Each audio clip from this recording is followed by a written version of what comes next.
Greenland जो है is a rich store house of minerals. Intercontinental ballistic missiles जो हैं वो कहीं से कहीं दुनिया में मार कर सकते हैं।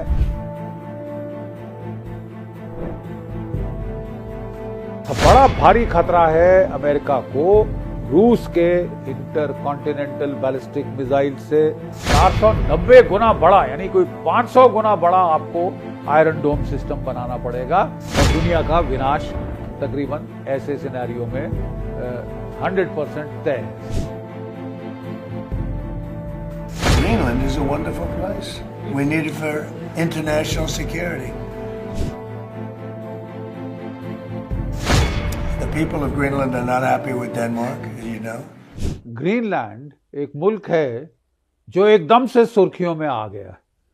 अब ज्यादातर लोगों ने तो इस देश का नाम ही शायद पहली बार सुना होगा, लेकिन मैं आपको यकीन दिला सकता हूं कि आने वाले दिनों में यहां पे बड़े बदलते समीकरण दिखाई देंगे जो वैश्विक स्तर पे बहुत अहम होंगे। मैं जरा परिप्रेक्ष्य समझा दूं। 20 जनवरी डोनाल्ड ट्रंप साहब अमेरिका के प्रेसिडेंट बने, बड़े जोर शोर से उनका इनॉग्रेशन हुआ, बड़ा जबरदस्त मीडिया इवेंट बना और लेकिन आने के जो शुरुआत के दिन थे उनमें ज्यादातर तवज्जो मीडिया की रही उनकी जो इंटरनल सिक्योरिटी की बातें जो वो कर रहे थे उन पे, यानी मॉस्को के बॉर्डर पर इमरजेंसी डिक्लेयर करना, इलीगल इमिग्रेंट्स को धर दबोचना, बाहर करना, एटसेट्रा एटसेट्रा। बहुत कम लोगों ने तवज्जो दी डोनाल्ड ट्रंप की अहम सेस्मिक स्टेटमेंट्स, यानी कि हड़कंप पैदा कर देने वाली स्टेटमेंट्स, वो तो उसके में मतलब दबी गई। अब पिछले 2-3 दिनों से उनका जो महत्व है वो दुनिया को समझ आ रहा है और ये अपने आप में एक पैराडाइम शिफ्ट है ग्लोबल सिक्योरिटी आर्किटेक्चर में। तो ऐसा फेरबदल क्यों हो रहा है साहब, और कैसे हो गया एकदम से, मैं समझाता हूं। ग्लोबल वार्मिंग, हम इसके बारे में किताबों में पढ़ते थे, अब ये ग्लोबल वार्मिंग हमारे सर पे आ गई है। ग्लोबल जो पोलर आइस कैप्स हैं वो मेल्ट हो रही हैं। नॉर्थ पोल तकरीबन थोड़ी देर में गायब हो जाएगा पिघल कर। पहले वो पक्का आइस की शीट थी, आइस कटर लगा के बड़ी मुश्किल से कोई जहाज उसको पार कर सकता था, वो भी दुर्लभ जहाज। लेकिन साहब अब तो बहुत सारा एरिया जो है वो आर्कटिक ओशन का मेल्ट हो गया है। 2013 से 2023 एक दशक में 37% increase in seaborne traffic हुआ है। किसमें? आर्कटिक ओशन में। अब देखिए साहब, जो रूस था वो काफी कन्फाइंड थे, लैंडलॉक थे, उनके पोर्ट सारे के सारे आइस टप रहते थे। व्लादिवोस्तोक वगैरह, वो मतलब सर्दी के मौसम में तो वहाँ अच्छी खासी बर्फ की परत जमी होती थी, तो इसलिए जो वार्म वाटर पोर्ट था उनका क्रीमिया में, बाल्टिक सी में, ब्लैक सी में, वो इनके लिए बहुत जरूरी था, राइट। अब वो तो पूरा ज्योग्राफिया ही बदल गया है साहब। एक बड़ा सिग्निफिकेंट चेंज आपकी ज्योग्राफी में हुआ है। आर्कटिक ओशन पानी का ओशन बन गया है, बर्फ का नहीं। उसमें कॉमर्स चल सकता है, ट्रैफिक चल सकता है, नेवल जहाज, नेवल सबमरीन चल सकते हैं। ठीक है साहब, ये बड़ा भारी फेरबदल है। ये ग्रीनलैंड को बहुत जबरदस्त अहमियत देता है। मैं और इसको तफसील में समझाता हूं। देखिए, ग्रीनलैंड जो है इधर है और यहां पे यूनाइटेड किंगडम है। ग्रीनलैंड, आइसलैंड, यूके गैप, ये ऐसा गैप है अटलांटिक ओशन के मुंह में, एंट्री पॉइंट के ऊपर। तो जब सोवियत संघ अपनी ताकत के हेडे पर था, उस वक्त अमेरिकन्स को, यूरोपियंस को बड़ा डर था कि जो सोवियत फ्लीट मुरमांस्क की बंदरगाह में है वो एकदम से ब्रेकआउट करके अटलांटिक ओशन की तरफ जाएगी और वहां पे जो सी लाइंस ऑफ कम्युनिकेशंस है अमेरिका और यूरोप के बीच में, उन्हें काट देगी। तो ये बड़ी अहमियत थी इसके लिए, और इसी के चलते 1951 में ये जो अमेरिका ने 3 बड़े बेस बना लिए थे आइसलैंड, ये ग्रीनलैंड के अंदर 3 मेजर बेसिस। ये बेसिस थे आपके, मैं आपको नाम गिना दूं, थुले, सैंडरस्टॉर्म एंड नीरसान हांग। अब अमेरिका का केवल एक बेस रह गया है। इस क्षेत्र की अहमियत मैंने आपको समझाया कैसे एकदम बढ़ गई है। रूस मसल इन करना चाहता है आर्कटिक ओशन को, वो तो उसका जोर चले तो वो रूसी ओशन बना देगा। चीन इसमें मसल इन कर रहा है और चीन ने 2018 में कहा कि अपने बेल्ट रोड इनिशिएटिव के चलते हम साहब चीन और यूरोप को जोड़ना चाहते हैं आर्कटिक के मार्ग से। ये आर्कटिक के मार्ग से हम चीन और यूरोप को जोड़ना चाहते हैं। और उसके देखा देखी साहब हमने देखा कि चीन ने वहां काफी दिलचस्पी लेनी शुरू कर दी है। उसकी बहुत जहाज वहां चल रहे हैं, नेवी ने गश्त शुरू कर दी है। ग्रीनलैंड के जो यूरेनियम के माइंस हैं वो चीन ने वो उनको लीज पे ले लिया है और माइनिंग वहां पे वो कर रहे हैं। और ये एक और बड़ा भारी पहलू है साहब, ग्रीनलैंड जो है is a rich store house of minerals. उसकी जो खनिज की जो संपत्ति है साहब वो तो बहुत ही बड़ा great store house of minerals है ग्रीनलैंड। मैं आपको बताऊं कि वहां पे कॉपर मिलता है, डायमंड मिलते हैं, गोल्ड, ग्रेफाइट, आयरन ओर, निकल, सबसे जरूरी है आपका यूरेनियम और rare earth metal. 1.8 million tons of rare earth metal यहां पे है, जितना कि अमेरिका के पूरे कॉन्टिनेंट में नहीं है। अब रेयर अर्थ मेटल्स की आप सब अहमियत जानते हैं कि अगर आपको इलेक्ट्रिक कार्स बनानी है, इलेक्ट्रिफिकेशन ऑफ द इकोनॉमी करनी है तो रेयर अर्थ बहुत जरूरी है। और असलियत यह है कि 60% दुनिया के रेयर अर्थ चीन के पास हैं। चीन की आंखें गड़ी हैं यहां, वो इनको हथियाना चाहता है। अमेरिका भी बिल्कुल नहीं चाहता कि वो चीन के हाथ पड़े और इसलिए ग्रीनलैंड की जो स्ट्रेटेजिक अहमियत है वो बिल्कुल उसमें तो फेर बदल काया पलट हो गई है साहब। अब जो है एक एग्रीमेंट था ग्रीनलैंड का यूनाइटेड किंगडम के साथ, जिसके तहत वो अंग्रेज कहते थे कि हम जो है हमको पहला हक होना चाहिए ग्रीनलैंड के ऊपर, अगर मतलब इसको सेल करना है या कुछ करना है। 1913 दूसरी सदी थी, आज दूसरी सदी है और कोई उसका तो मतलब कंपैरिजन नहीं कर सकते आप। आज अमेरिका सुपर पावर। अब बात ऐसी है साहब कि ये जो अहमियत है ग्रीनलैंड की, एक तो वो खनिज पदार्थ से है, दूसरा उसकी लोकेशन से है। और उसकी लोकेशन जो है वो स्ट्रेटेजिकली बहुत महत्व अख्तियार करती है, खासकर अगर हमको मिसाइल डिफेंस लेना है। रशिया यूक्रेन की वॉर में आपने मिसाइल्स की अहमियत देख ली। इंटर कॉन्टिनेंटल बैलिस्टिक मिसाइल्स जो हैं वो कहीं से कहीं दुनिया में मार कर सकते हैं।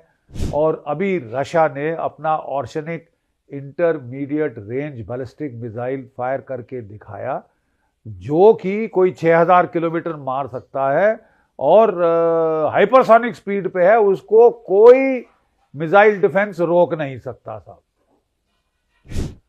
अब बड़ा भारी खतरा है अमेरिका को रूस के इंटर कॉन्टिनेंटल बैलिस्टिक मिसाइल से, हाइपरसोनिक मिसाइल से, और अब खुदा ना खास्ता चीन के इंटरकॉन्टिनेंटल और हाइपरसोनिक मिसाइल से बहुत खतरा दिन दूनी रात चौगनी बढ़ा जा रहा है अमेरिका के लिए। उनके लिए तो नाइटमेयर का ये सिनेरियो हो गया है। खासकर यूक्रेन का युद्ध में जो हुआ है उसे देखकर वो घबरा गए हैं कि जो कॉन्टिनेंटल यूनाइटेड स्टेट्स सिक्योर नहीं है। तो अभी तक कैसे सिक्योर किया जा रहा था? देखिए, जो कि लाइन है कनाडा की उत्तरी जो सीमा रेखा है, अलास्का की जो रेखा है, वहां पे अमेरिका ने एक series of over the horizon radars लगाए थे जो कि अर्थ के कर्वेचर के पार देख सकते हैं, और जैसे ही रूस में, चीन में, नॉर्थ कोरिया में कोई मिसाइल फायर होता है उसे वो पिकअप कर लेते हैं। इससे क्या होता है साहब कि आपके जो एंटी बैलिस्टिक मिसाइल डिफेंस है उसे चंद मिनट मिलते हैं कि वो उनको रोकने की कोशिश करें। रोकना मैंने बताया तकरीबन असंभव है। कोशिश आप चाहे कर लें, 1-2 हजार में से आप गिरा लें, ज़्यादा नहीं आप कर सकते। ठीक है, इंटरकॉन्टिनेंटल बैलिस्टिक मिसाइल और हाइपरसोनिक मिसाइल जो उनकी स्पीड है उनको इंटरसेप्ट करना तकरीबन इम्पॉसिबल है। हाँ, किया क्या जाता था कि लॉन्च ऑन वार्निंग, कि जैसे ही रूस या चीन के मिसाइल फायर होते, आकाश में आते हैं, तो ये जो आपके ओवर द होराइजन रडार है उनको पिकअप कर लेते हैं।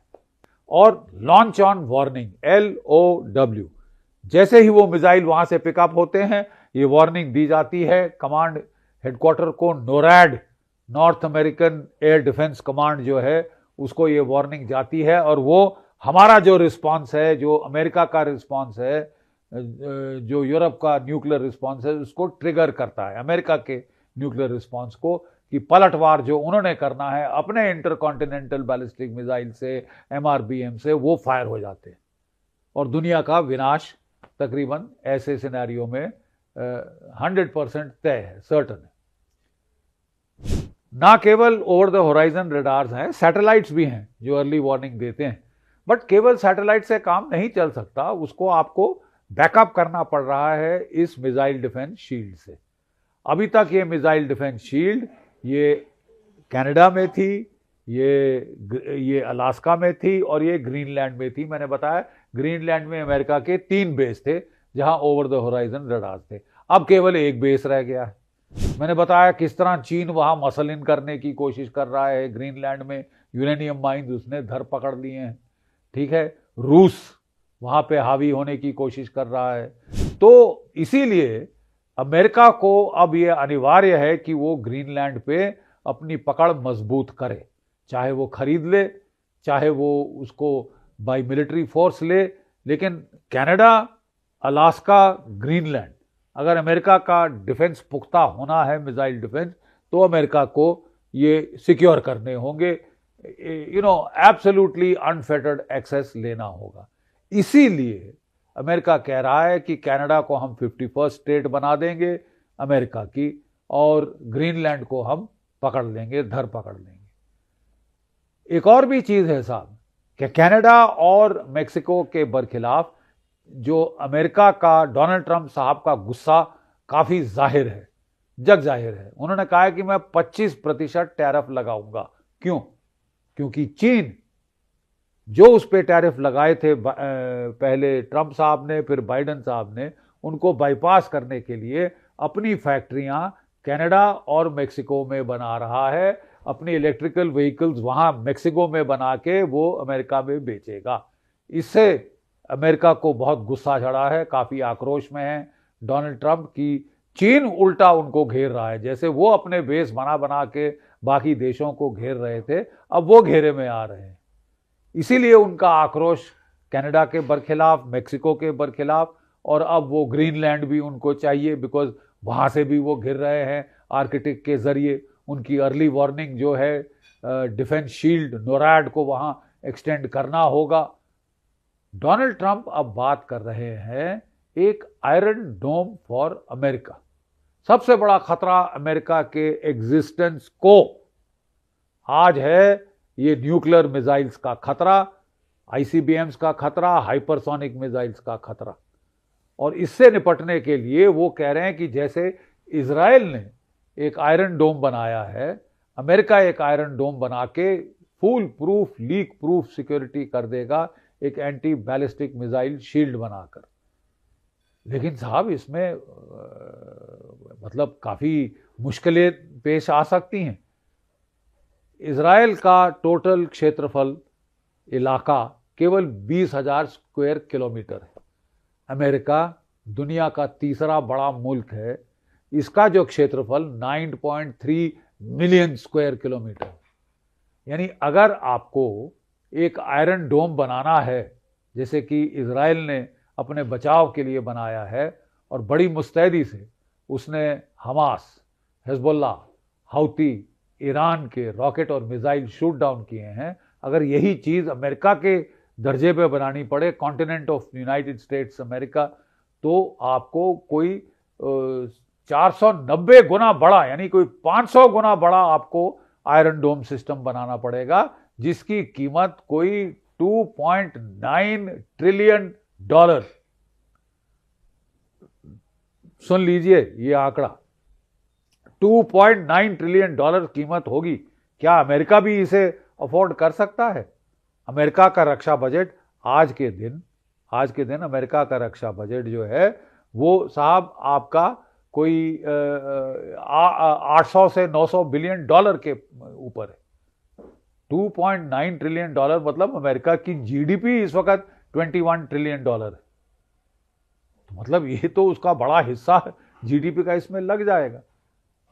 बहरहाल डोनाल्ड ट्रंप साहब ने आदेश दिए हैं पेंटागन को कि साहब 60 दिन में आपको दे रहा हूं, come up with a plan for an iron dome for America.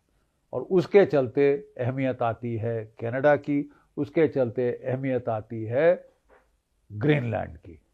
वो देश जिसका नाम भी बच्चे शायद नहीं जानते थे, वो धीरे धीरे सुर्खियों में आएगा।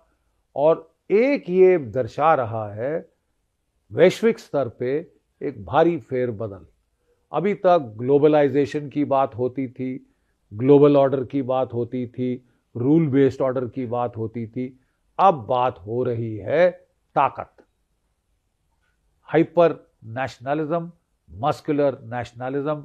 डोनाल्ड ट्रंप ने ग्लोबलाइजेशन की ईरा को खत्म कर दिया है और एक आप नया हाइपर नेशनलिज्म का दौर देख रहे हैं। हम सब देशों को चौंकना पड़ेगा, इसको समझना पड़ेगा और इसके मुताबिक अपनी ताकत में, इकोनॉमिक और मिलिट्री में अगर हमने इजाफा नहीं किया, हम कहीं के ना रहेंगे। हमको भी ये नया दौर समझना पड़ेगा। ये वो दौर है जो वर्ल्ड वॉर 1 में था, जबकि एक मल्टीपोलर वर्ल्ड ऑर्डर था। ये वो दौर है जो वर्ल्ड वॉर 2 में था, जबकि एक मल्टीपोलर ऑर्डर था। आज फिर एक मल्टीपोलर ऑर्डर हमारे सामने, आंखों के सामने मटेरियलाइज हो रहा है और हम थर्ड वर्ल्ड वॉर की ओर धीरे धीरे, श्योरली बट स्लोली बढ़ रहे हैं। जय भारत, जय हिंद।